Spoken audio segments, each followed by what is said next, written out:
Hello दोस्तों, स्वागत है आप लोगों का आपके अपने यूट्यूब चैनल डिप्लोमा वाला पर। दोस्तों, आज की इस वीडियो में हम लोग डिस्कस करेंगे अंकित भाटी सर की जो बुक है एसएससी जीडी के लिए मैथ की। उसमें से हमने मेंसुरेशन टॉपिक को लिया है। और मेंसुरेशन में पिछले जो दो वीडियो हमने अपलोड किया उसमें हमने फार्मूला आपको 2D और 3D का जितने भी बन सकते थे वो हमने आपको समझाया और उसको अपलोड कर दिया। उसको आशा करते हैं आप लोग याद कर लिए होंगे। इस वीडियो में हम क्या करेंगे, जितने भी क्वेश्चन है उस चैप्टर के मेंसुरेशन के उसको हम सॉल्व करेंगे। तो पहला नंबर का क्वेश्चन इसमें देखिए क्या दिया गया है कि दो वर्गों का क्षेत्रफल 16:9 है। तो इनके पैरामीटर, पैरामीटर मतलब पेरीमीटर जो होता है, पेरीमीटर यहाँ पे ध्यान रखिएगा, इसका मतलब है परिमाप। यहाँ पैरामीटर कहने का मतलब क्या है कि परिमाप का अनुपात। तो देखिए वर्ग क्या होता है, वर्ग की सभी भुजाएं बराबर होती हैं। और वर्ग की सभी भुजाएं बराबर होती है तो मान लेते हैं एक वर्ग जो है ये एक वर्ग है, इसकी सारी भुजाएं A1 है। और दूसरा वर्ग हमारा क्या है, ये है जिसकी सारी भुजाएं क्या है, A2 है। तो यहाँ पे कह रहा है कि वर्ग का क्षेत्रफल का अनुपात दिया है, यानी A1 का स्क्वायर अनुपाते A2 का स्क्वायर, ये आपका दिया है 16:9। तो अगर यहाँ से हम कहें कि A1 अनुपाते A2 क्या होगा, यानी दोनों भुजाओं का अनुपात क्या होगा, तो आप कहेंगे 4 और 3 होगा। क्योंकि ये इनका जो है वर्ग था तो इनका हम वर्गमूल निकालेंगे और 4 और 3 आएगा। अगर हमें A1 और A2 मिल गया तो हमसे परिमाप पूछ रहा है, तो परिमाप क्या होता है, 4 इंटू भुजा होता है। देखिए वर्ग का परिमाप 4 गुणे भुजा होता है, जो कि फार्मूले में हमने सीखा था 4 गुणे भुजा। तो अगर हम परिमाप निकालें तो 4 गुणे 4 करेंगे तो कितना हो जाएगा, 16। यानी परिमाप का जो अनुपात अगर हम निकालें तो A1 भुजा वाले का परिमाप क्या हो जाएगा, 4 गुणे 4 करेंगे 16। और इसका परिमाप क्या हो जाएगा, 4 गुणे 3 करेंगे तो कितना हो जाएगा, 12। तो ये आपका परिमाप का अनुपात हो जाएगा 16:12, जो कि ऑप्शन नंबर डी सही हो जाएगा। अगले क्वेश्चन पे चलते हैं। देखिए दूसरे नंबर क्वेश्चन में क्या कह रहा है कि एक आयत का क्षेत्रफल 27 मीटर स्क्वायर है और इसकी लंबाई इसकी चौड़ाई के 3 गुना है। तो आयत का परिमाप, यानी ये आयत का फार्मूला, सॉरी आयत का चित्र ये होता है। इसमें क्या होता है, एक लंबाई होता है और एक चौड़ाई होता है। मतलब ये लंबाई ये चौड़ाई, और लंबाई के बराबर ये भी लंबाई होती है, चौड़ाई के बराबर ये भी होती है। आयत का क्षेत्रफल बराबर क्या होता है, L इंटू बी होता है। एरिया बराबर क्या होता है, L इंटू बी, यानी लंबाई गुणे चौड़ाई। लेकिन यहाँ पे एरिया का तो दिया है कि 27 मीटर स्क्वायर है, लेकिन यहाँ पे क्या कर रहा है कि उसकी लंबाई उसकी चौड़ाई का 3 गुना। तो चौड़ाई अगर मान लेते हैं b है तो लंबाई क्या हो जाएगा, L बराबर क्या हो जाएगा, 3b हो जाएगा। यानी लंबाई जो है चौड़ाई का क्या है, 3 गुना है। तो लंबाई 3b और चौड़ाई मान लेते हैं b है। तो अब कह रहा है कि इसका क्षेत्रफल दिया है तो हम क्या करेंगे, 3b इंटू बी, यानी लंबाई इंटू चौड़ाई बराबर 27 आपका दिया है। तो यहाँ से 3b² बराबर क्या हो जाएगा, 27। 3 से इसको काटेंगे 9 बार में, तो b बराबर क्या आ जाएगा, 3 आ जाएगा। अगर b बराबर 3 यानी चौड़ाई 3 आ गया तो लंबाई क्या आ जाएगा, 9 आ जाएगा। लंबाई क्या आ जाएगा, L बराबर आपका 9 आ जाएगा, क्योंकि ये इसका 3 गुना है। तो लंबाई अगर 9 आ गया तो परिमाप आपसे पूछ रहा है, तो आयत का परिमाप क्या होता है, आयत का परिमाप। इसके लिए हमने आपको फार्मूला क्या बताया, आयत का परिमाप बराबर 2 गुणे लंबाई धन चौड़ाई, ये हमने फार्मूला बताया। तो 2 गुणे लंबाई क्या है हमारा 9, चौड़ाई क्या है 3, 9 3 12, 12 दूना 24, ये हो जाएगा आपका परिमाप। ये किस में होगा, मीटर में होगा, क्योंकि ये डिस्टेंस है। तो 24 मीटर हो जाएगा आपका। ये ऑप्शन पे मत जाइएगा, यहाँ पे ऑप्शन गलत लिखा है, अगले वाले क्वेश्चन का नोट हो गया है। आपका आंसर होगा 24 मीटर ही होगा, ठीक है, ये आपका आंसर सही हो जाएगा 24 मीटर। अब आइए तीसरे नंबर के क्वेश्चन पे चलते हैं। तीसरे नंबर के क्वेश्चन में देखिए क्या कह रहा है कि एक पहिया 4000 चक्कर लगाता है, 4000 चक्कर लगाता है और 60 किलोमीटर की दूरी तय कर रहा है। तो पहिए की त्रिज्या क्या होगा, मीटर में आपको बताना है, क्योंकि ऑप्शन हमारा मीटर में दिया है। तो इसमें आपको बताना है कि पहिए की त्रिज्या क्या होगी। तो देखिए पहिए की त्रिज्या मतलब पहिया क्या होता है, कोई भी पहिया क्या होता है, वृत्ताकार होता है। तो हमने एक वृत्ताकार पहिया बना लिया। अब कह रहा है कि चक्कर कितना लगा रहा है, 4000, और दूरी कितना तय कर रहा है, 60 किलोमीटर। तो देखिए यहाँ अगर मान लीजिए कोई एक पॉइंट हम लेते हैं किसी पहिए का, तो यहाँ से चल करके यहाँ से ये पूरा पहिया जब यहाँ तक आएगा तो एक चक्कर लगाएगा। यानी कि यही अगर हम एक पॉइंट मान लें, ये पॉइंट पहले पृथ्वी पे यहाँ पे टच कर रहा है, फिर से जब ये घूम के एक चक्कर यहाँ पे आएगा तो एक चक्कर होगा। इस तरह के वो 4000 चक्कर लगा रहा है, और एक चक्कर में वो कितनी दूरी तय कर रहा है, तो ये जो पहिए की परिधि होगी, जो इसका सरकमफेरेंस होगा, उसी के बराबर दूरी तय करेगी। यानी जो दूरी तय कर रही है वो 2πr, एक चक्कर में कितना 2πr दूरी तय कर रही है। और 4000 चक्कर में कितना दूरी तय करेगी, तो ये 4000 से मल्टीप्लाई कर लेंगे, यानी 2πr इंटू 4000, और टोटल डिस्टेंस क्या हो जाएगी, 60 किलोमीटर की डिस्टेंस ये तय कर रही है। तो एक चक्कर एक मतलब वृत्त की परिधि और चक्करों की संख्या का जब मल्टीप्लाई करते हैं तो टोटल डिस्टेंस जो तय की जाती है उसके बराबर आ जाता है। कैसे आता है ये हमने आपको समझा दिया। अब यहाँ से हमसे पूछ रहा है कि पहिए की त्रिज्या क्या है। तो यहाँ से अगर हम पहिए की त्रिज्या निकालें तो ये 2 गुणे 22/7, पाई का मान क्या होता है 22/7, और गुणे हम 4000 करेंगे और इंटू आर, और यहाँ पे हम 60 रहने देते हैं। और देखिए यहाँ पे चूंकि हमारा ये आंसर मीटर में है तो 60 और ये किलोमीटर में है तो मीटर में कन्वर्ट करने के लिए 1000 से हम जो है गुणा कर देंगे। तो ये 3 जीरो से आपका ये 3 जीरो खत्म हो जाएगा। अब आर बराबर क्या हम कर देंगे 60, और ये 7 उधर जाएगा तो मल्टीप्लाई हो जाएगा, और ये बटे में आपका आ जाएगा 22 दूनी 44 हो जाएगा, और गुणे ये 4 है तो 4 हम रहते हैं। ये इसको हम काट देंगे तो ये 15 बार में कट जाएगा। अब ये देखिए, अब 15 सत्ते 105, और ये बटे में आपका कितना हो गया 44। अब जो है 105 आपका 44 से मैक्सिमम 2 बार में जाएगा, यानी 2 बार में 44 दूना 88। तो हमें ऑप्शन में सीधे सीधे दिखाई दे रहा है कि 2 बार में सिर्फ एक ही का ऑप्शन काट रहा है। 8 बार में तो कटेगा नहीं, 8 बार में नहीं जाएगा, 4 बार में भी नहीं जाएगा। तो 2.39 ये आपका आंसर हो जाएगा। पहिए की त्रिज्या 2.39 मीटर। तो इस तरह से इस क्वेश्चन को सॉल्व करते हैं। आशा करते हैं क्वेश्चन समझ में आया होगा। देखिए कोई भी क्वेश्चन अगर आपको समझ में ना आए तो आप हमें कमेंट करके बता सकते हैं, हम वहाँ पे आपको सारी रिप्लाई दी जाएगी। अगर आपको फिर भी नहीं समझ में आता तो हम स्पेशल इसके लिए वीडियो बना के अपलोड कर देंगे। आइए अब चौथे क्वेश्चन पे चलते हैं। देखिए चौथे क्वेश्चन में क्या कह रहा है कि दो त्रिभुजों के क्षेत्रफलों का अनुपात 1:2 है और आधारों का अनुपात 3:4 है, तो उनकी ऊंचाई का अनुपात क्या होगा। तो कोई भी दो त्रिभुज है तो मान लीजिए त्रिभुज का क्षेत्रफल क्या होता है 1/2 इंटू आधार गुणे ऊंचाई, आधार गुणे ऊंचाई, ये होता है त्रिभुज का फार्मूला। ये त्रिभुज के क्षेत्रफल का फार्मूला होता है 1/2 आधार गुणे ऊंचाई। जैसा कि हमने आपको बता रखा है कि जब हमको ऊंचाई पता हो तो त्रिभुज का क्षेत्रफल कैसे निकालते हैं, आधार गुणे ऊंचाई। तो मान लेते हैं कि जो पहला त्रिभुज है उसको मान लेते हैं 1/2 उसका क्षेत्रफल, और आधार मान लेते हैं आपका कुछ भी है, आधार बेस है, आधार को बी से हम बेस से आधार कहते हैं तो b1 मान लेते हैं, और ऊंचाई h1 मान लेते हैं। तो आधार गुणे ऊंचाई और बटे में 1/2, और दूसरे त्रिभुज का जो आधार है मान लेते हैं b2 है और ऊंचाई क्या है h2 है।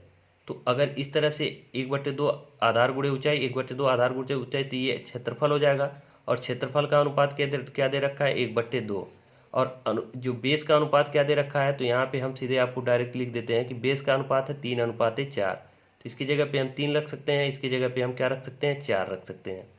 तो इसको हम 2 से काट सकते हैं 2 बार में, और ये यहाँ कटेगा नहीं, तो इसको हम क्या कर सकते हैं 3h1/2, और ये बटे में क्या होगा 2h2, ये होगा 2 से 2 ये कट जाएगा, बराबर 1/2 इसको रहने देते हैं। तो यहाँ से अगर हम देखें कि h1/h2 बराबर क्या हो जाएगा, इस 3 को हम इधर पक्षांतर कर देंगे, ये 2 भी कट चुका हमारा। तो यहाँ पे हम इससे क्या कर देंगे 1/6, इसको हम पक्षांतर करेंगे तो क्या आएगा 1/6। सॉरी यहाँ एक छोटी सी मिस्टेक हो गई है, ये यहाँ पे इसको कट कर देते हैं। यहाँ पे क्या है ये आपका 3h1/2, और ये क्या होगा ये 2 से 2 4 को काटेंगे तो ये 2 बार में कटेगा, यानी 2h2। अब ये हमारा ऊपर न जाकर के यहाँ पे आता है, ये लंगड़ी भिन्न में क्या आता है यहाँ पे, तो ये 2 से 2 कटेगा नहीं, बराबर में 1/2 है ही, इसको रहने देते हैं।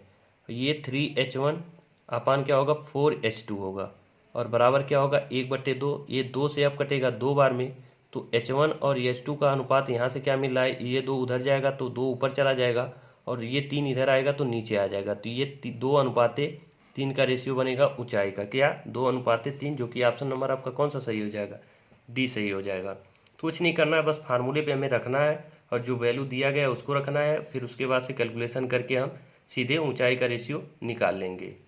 नहीं तो आप यहाँ सीधे सीधे ये भी कह सकते थे कि 1/2 से 1/2 काट सकते थे, और इस 4 को इधर पक्षांतर करते, इस 3 को इधर करते, तब भी आपका आसानी से आ जाता।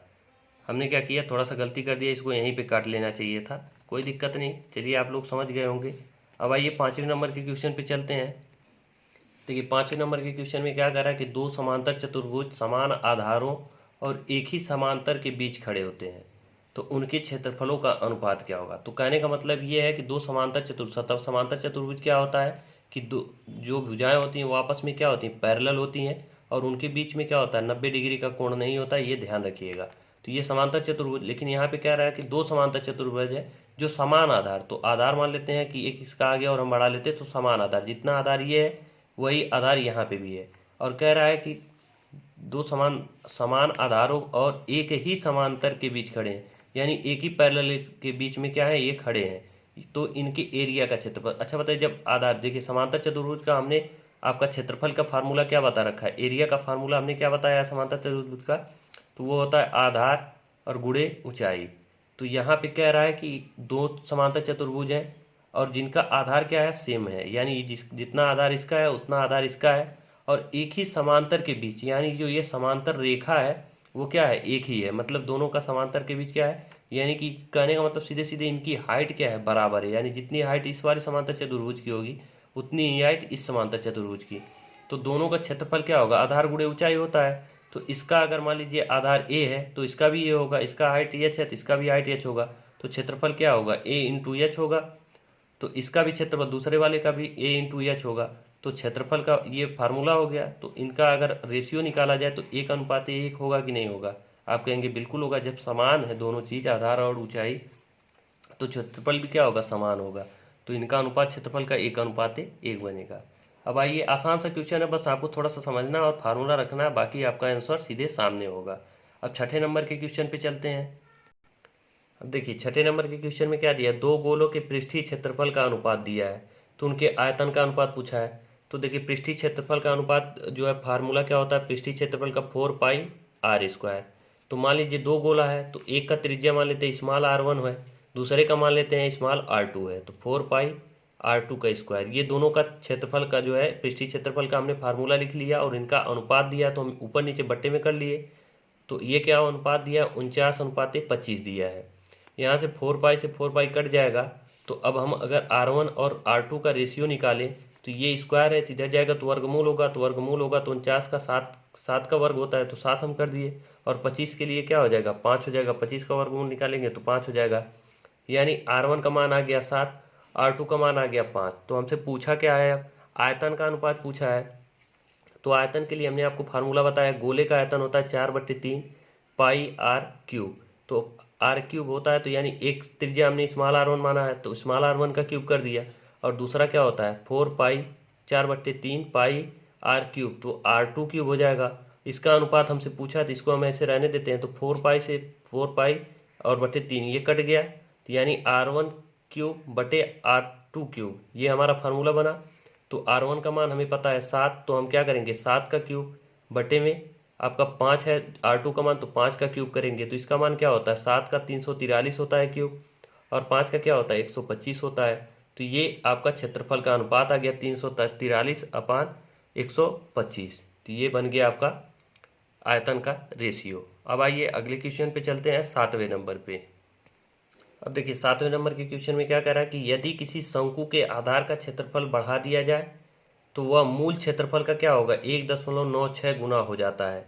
यदि आयतन बढ़ा दिया जाए तो कितना प्रतिशत की जो है बढ़ोतरी होगी आयतन में, ये हमसे जानना चाह रहा है। तो सबसे पहले हम देखेंगे कि शंकु होता क्या है। तो शंकु इस तरह का जो फिगर बनता है ये शंकु होता है, और आधार इसका क्या होता है वृत्ताकार होता है। आधार क्या होता है वृत्ताकार, जिसमें आपकी ये त्रिज्या होगी स्मॉल r। इतना आप लोग समझ पा रहे होंगे, शंकु है जिसका आधार क्या है वृत्ताकार है। तो अब इसके आधार का क्षेत्रफल कह रहा है, यानी कि इसका क्षेत्रफल कह रहा है, न कि वक्र पृष्ठ का। आधार का क्षेत्रफल मतलब इस वृत्त का क्षेत्रफल। वृत्त का क्षेत्रफल क्या होता है πr²। यहाँ तक कोई दिक्कत नहीं है। अब कह रहा है इसका क्षेत्रफल ऐसे बढ़ाया जाता है कि मूल क्षेत्रफल का 1.9 गुना हो जाता है। तो मान लेते हैं कि πr² जो पहले शुरू में था।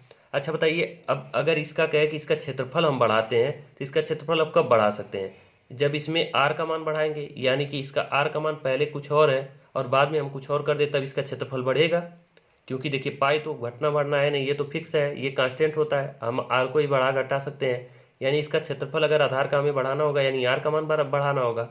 तो पहले हम मान लेते हैं कि जो इसके आधार यानी शंकु के आधार का क्षेत्रफल, यानी जो इसका आधार है वृत्ताकार, उसका क्षेत्रफल क्या है 100 है। फिर बढ़ाने के बाद वो कितना हो जा रहा है कि इसका मूल क्षेत्रफल का 1.9, तो मूल क्षेत्रफल क्या है 100, इसका कितना 1.96 गुना हो गया। तो हमने यहाँ पे कर दिया, यानी पहले क्षेत्रफल उसका 100 रहा होगा अब कितना हो जाएगा, 196 हो जाएगा। 100 का मल्टीप्लाई करेंगे तो 196 हो जाएगा। यानी पाई आर स्क्वायर का मान पहले 100 रहा होगा, तो यहाँ से अगर हम आर का मान देखें, क्योंकि देखिए क्षेत्रफल में क्या है, क्षेत्रफल डिपेंड करता है सिर्फ और सिर्फ आर पे, आर पे डिपेंड करता है, पाई पे करता नहीं है। तो यहाँ से अगर आर का मान हम देखें तो ये 10 का स्क्वायर रहा होगा, 10 का स्क्वायर होगा तभी तो 100 होगा, यानी आर का मान क्या रहा होगा, 10। और यहाँ पे देखें तो आर का मान क्या है, ये 14 का स्क्वायर है, 14 का जो है वर्ग है। तो यहाँ आर का मान क्या हो जाएगा, आपका आर का मान हो जाएगा 14। तो हमने बढ़ोतरी कितना की, 10 से क्या किया, 14 किया, यानी आर में 4 की वृद्धि कर दी। इतना चीज़ आपको समझ में आ रहा होगा कि ये 10 का स्क्वायर है और ये क्या है, 14 का स्क्वायर है, 196। तो आर पहले 10 रहा होगा, फिर हमने कर दिया 14, तब जाके क्षेत्रफल में 100 से 1.96 यानी गुना होगा 100 का, यानी 196 हो जाएगा। अब यहाँ तक चीज़ें समझ में आ गई हो, तो अब हमसे क्या कह रहा है, यदि आयतन बढ़ा दिया जाए। अच्छा ये बताइए आयतन क्या होता है। अगर शंकु का आयतन का फार्मूला आप लोगों को पता हो, तो शंकु के आयतन का फार्मूला होता है 1/3 पाई आर क्यूब। ये होता है फार्मूला होता है शंकु के आयतन का, सॉरी शंकु के formula pi are square h, यानी 1/3 पाई आर स्क्वायर एच होता है। तो देखिए शंकु का जो, अगर हम आधार का क्षेत्रफल बढ़ा रहे हैं, यानी कि उसका हाइट हम फिक्स रख रहे हैं, तो हाइट अगर फिक्स रखेंगे तो एच का भी कोई मतलब नहीं होगा, पाई का भी कोई मतलब नहीं होगा, और 1/3 का भी, ये सब फिक्स है। सिर्फ हमसे मतलब किससे होगा, जो आर है इससे मतलब होगा। जब सिर्फ आर से ही मतलब होगा तो इसका मतलब सीधे सीधे क्या है कि इस आर का क्या है, वर्ग है। तो यहाँ पे 10 से मतलब क्या हो गया, 114 हो गया। यानी यहाँ पे भी क्या होगा, परिवर्तन अगर आयतन देखा जाए तो 10 से 10 का वर्ग करेंगे और यहाँ क्या करेंगे, 14 का वर्ग करेंगे, यानी 100 से क्या हो जाएगा, 196 हो जाएगा आयतन।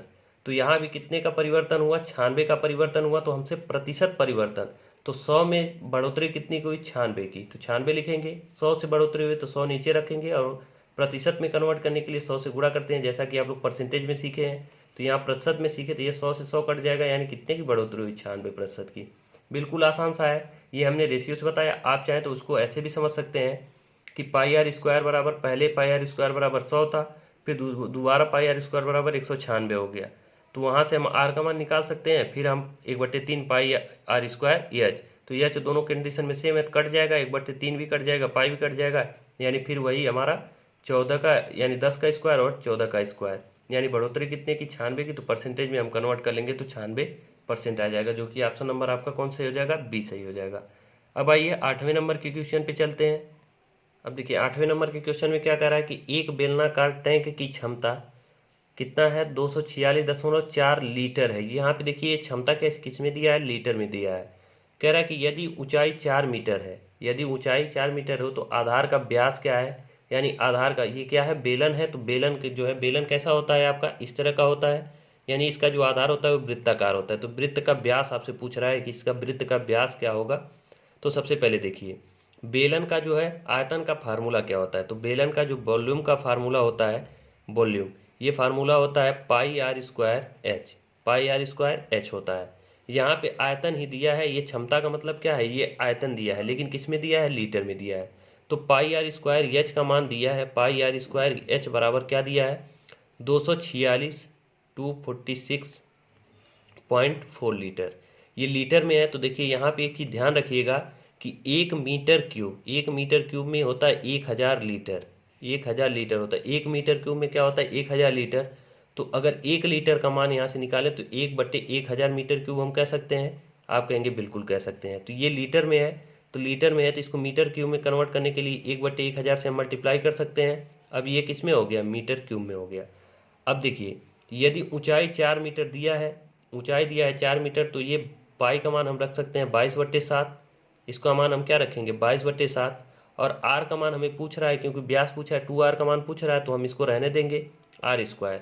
और एच का मान क्या दिया है, 4, और ये क्या हो जाएगा 246.4/1000, ये हो गया। अब इसी को हमें सॉल्व करना है।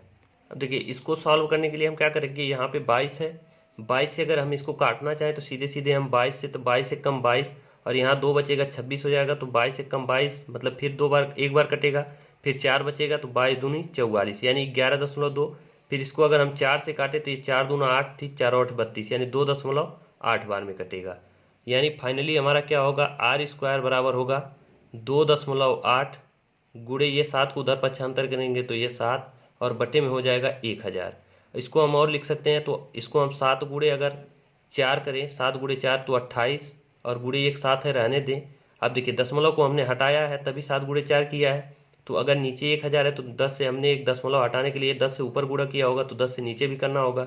अब आपको यहाँ दिखाई दे रहा होगा कि आर स्क्वायर का मतलब मान क्या है, 2 बार 7 और 2 बार 2 इसमें आया होगा, तो सीधे सीधे आर बराबर हम क्या कर सकते हैं, 1 बार 7 और 1 बार 2, और ये 100 का स्क्वायर रहा होगा, 100 का स्क्वायर रहा होगा तो हम बीचे 100 कर देंगे, यानी 7 दूना 14 बट्टे 100, यानी आर का मान क्या आ गया, 0.14। और हमसे 2r का मान पूछा, व्यास पूछा, तो ये क्या हो जाएगा 0.28 मीटर। इसको सॉल्व कर लीजिएगा, यही आएगा।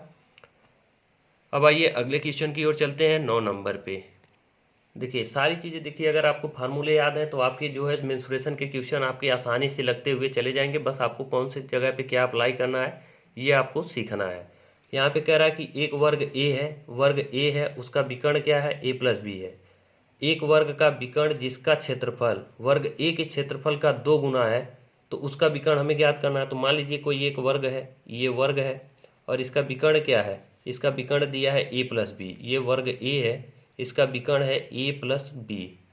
अब कह रहा कोई दूसरा विकर्ण है जो इसका क्षेत्रफल इसका 2 गुना है, तो अच्छा बताइए इस वर्ग का क्षेत्रफल क्या होगा। तो हमने आपको से बताया था कि अगर हमको विकर्ण पता हो तो क्षेत्रफल क्या होता है, वर्ग का क्षेत्रफल एरिया बराबर क्या होता है, विकर्ण का स्क्वायर यानी a प्लस बी का स्क्वायर बाई 2, विकर्ण का स्क्वायर बटे 2, ये फार्मूला होता है। हमने आपसे बताया था कि जब वर्ग का विकर्ण हमें पता हो तो विकर्ण का स्क्वायर में अगर 2 से भाग कर दे तो एरिया पता चल जाएगा। तो इस a का जो है एरिया हमको यहाँ पता चल गया, a प्लस बी का होल स्क्वायर बटे 2। अब क्या कह रहा है कि एक और वर्ग है जिसका हमें विकर्ण पता करना है और जिसका क्षेत्रफल इस वर्ग के क्षेत्रफल का 2 गुना है। तो इस वर्ग का क्षेत्रफल a प्लस बी का होल स्क्वायर बाई 2 है। तो दूसरे वाले जो वर्ग है उसका मान लेते हैं a डैश है, उसका क्षेत्रफल क्या हो जाएगा, 2a प्लस बी का होल स्क्वायर बटे 2, यानी इसका 2 गुना, इस वाले क्षेत्रफल का 2 गुना, तो हमने 2 से मल्टीप्लाई कर दिया, तो ये 2 से 2 कट जाएगा, यानी इसका एरिया क्या आ गया, a plus b into whole square. अब हमसे इसका विकर्ण पूछ रहा है, जो नया वाला ये वर्ग बना है इसका हमसे विकर्ण पूछ रहा है, और एरिया हमको पता है, तो एरिया पता है a प्लस बी का होल स्क्वायर, ये हमें पता है। और विकर्ण हमसे पूछा है तो विकर्ण क्या होता है, डी स्क्वायर बाई 2, विकर्ण मान लेते हैं d है, उसका आधा करते हैं, स्क्वायर करके आधा करते हैं तो हमें क्षेत्रफल पता चलता है। तो d हमसे पूछ रहा है तो d पता करने के लिए 2 को हम इधर पक्षांतर करना होगा, यानी पे यहाँ पे हम क्या कर सकते हैं, डी स्क्वायर बराबर a प्लस बी का होल स्क्वायर इंटू 2। देखिए सारी चीज़ें हम आपको स्पष्ट समझा रहे हैं इसलिए टाइम लग रहा है, आप चाहें तो इसको बहुत स्पीड से कर सकते हैं। और यहाँ से अगर हम d निकालना चाहें यानी विकर्ण निकालना चाहें तो क्या हो जाएगा, रूट में 2a प्लस बी का होल स्क्वायर, ये होगा a प्लस बी का होल स्क्वायर। लेकिन a प्लस बी का होल स्क्वायर हम क्या कर सकते हैं, बाहर निकाल सकते हैं, यानी a प्लस बी एक कोष्ठक में और √2, ये आपका हो जाएगा दूसरे वाले का विकर्ण। तो √2a प्लस बी जो कि ऑप्शन नंबर सी में है। आप चाहें तो इसको फार्मूले से आसानी से रखेंगे, आपको स्टेप खा भी सकते हैं, इसमें कोई दिक्कत नहीं है। हमने यहाँ पे समझाने के लिए सारी चीज़ें आपको एक एक स्टेप करके दिखाया है। तो इस तरह से इस प्रश्न को सॉल्व करेंगे। अब आइए 10वें नंबर के क्वेश्चन पे चलते हैं। अब देखिए 10वें नंबर के क्वेश्चन में क्या कह रहा है कि एक जो है घनाभ है जिसका आधार का क्षेत्रफल 34 सेंटीमीटर है, तो ऊंचाई इतना है, तो घनाभ का आयतन। तो घनाभ क्या होता है आपको हमने ये बताया है कि कुछ इस तरह से बनता है आपका घनाभ, जिसमें लंबाई चौड़ाई और ऊंचाई होती है, लंबाई चौड़ाई और ऊंचाई होती है। घनाभ का जो है ये फिगर है। तो इसमें कह रहा है कि आधार का क्षेत्रफल दिया है, आधार आपका ये जो समतल वाला एरिया होगा, जो फर्श होगा, उसका क्षेत्रफल दिया है, यानी l इंटू बी दिया होगा, और हाइट का मान आपका दिया है 3.5। तो इसका आयतन पूछा है, तो आयतन क्या होता है, आयतन होता है l into b into h. तो यानी l इंटू बी आधार का क्षेत्रफल ये आपको दिया है, कितना दिया है, 34 दिया है, 34 वर्ग सेंटीमीटर। और ऊंचाई हमको पता है, यानी आयतन इसका निकालना है, यानी एल बी एच हमें निकालना है। तो एल बी का मान दिया है 34 और एच का मान क्या दिया है, 3.5 दिया है। तो हम बहुत आसानी से इसका आयतन निकालेंगे एल बी एच का। इसको हम क्या कर सकते हैं, 34 दिया है तो हम 34 से क्या करते हैं, 3.5 में मल्टीप्लाई कर लेते हैं। तो 34 में अगर 3.5 का मल्टीप्लाई करेंगे तो ये आपका हो जाएगा 119, और ये 0, तो ये दशमलव के पहले एक अंक पे दशमलव, तो एक अंक पे दशमलव लगा देंगे, यानी 100 जो है 119। और ये क्या है, आयतन है, तो ये सेंटीमीटर क्यूब में होगा। तो ऑप्शन नंबर आपका क्या सही हो जाएगा, सी सही हो जाएगा। इस तरह से इस प्रश्न को सॉल्व करेंगे। तो देखिए वीडियो 24 मिनट का हो गया, तो हम इस 10 ही क्वेश्चन पे यहाँ पे रोकेंगे। बाकी की जो क्वेश्चन है अगली वीडियो में सॉल्व कर लेते हैं। तो वीडियो कैसा लगा आप लोग हमें कमेंट करके जरूर बताते रहे। अगर वीडियो अच्छा लगा तो वीडियो को लाइक करें, सब्सक्राइब करें अगर चैनल पर पहली बार हो। वीडियो को पूरा देखने के लिए धन्यवाद। मिलते हैं नेक्स्ट वीडियो में।